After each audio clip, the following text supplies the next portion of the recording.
These next two chapters hold similar themes in the idea of miracles, both of which can have some parallels to passages in the book of Exodus. Chapter 7 has a couple miracles of which have been addressed by other passages earlier. For example, within verses 24 and 30, we see that Jesus casts out unclean spirits, again showing his power over demonic forces. Verses 31 through 37 contain an instance where Jesus heals a man. However, this is a different kind of healing. Then he returned from the region of Tyre and went through Sidon to the Sea of Galilee in the region of the Decapolis.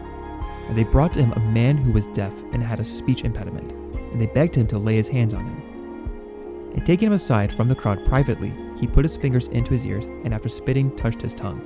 And looking up to heaven, he sighed and said to him, Ephphatha, that is, be opened. And his ears were opened, his tongue was released, and he spoke plainly.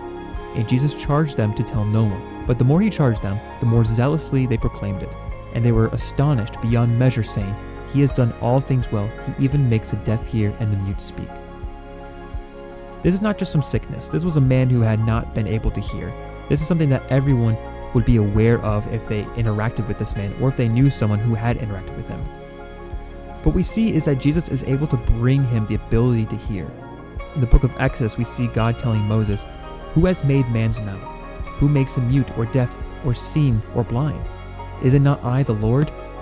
We see also in John 9, verse 3, Jesus states, It was not that this man sinned or his parents, but that the works of God might be displayed in him.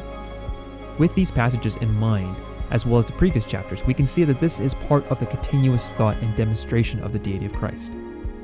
Chapter 8 has a different miracle with one of the famous accounts of the feeding the 4,000. Within the context, there is the issue of a lack of food for the people, and Jesus desires to feed them so they do not faint in their long journey home. With that, he returns to his disciples and asks them, How many loaves do you have? They said 7. And he directed the crowd to sit down on the ground. And he took the 7 loaves, and having given thanks, he broke them and gave them to his disciples to set before the people, and they set them before the crowd. And they had a few small fish, and having blessed them, he said that these also should be set before them, and they ate and were satisfied. And they took up the broken pieces left over, 7 baskets full, and there were about 4,000 people, and he sent them away. We see that Jesus provides this great amount of food in abundance to fill everyone who is there. Another interesting parallel comes from Exodus 16, where God provides the people with manna from the heavens. So much so that they were filled for 6 days, and on the 7th they would rest from collecting. While these may not be as theologically forward as the previous chapters, in context they continue the narrative of Jesus as God who came in the flesh. The ancient Jewish people would be aware of these parallels and see not only Jesus performing these miracles, but know of how Mark explains these miracles in the Gospel account.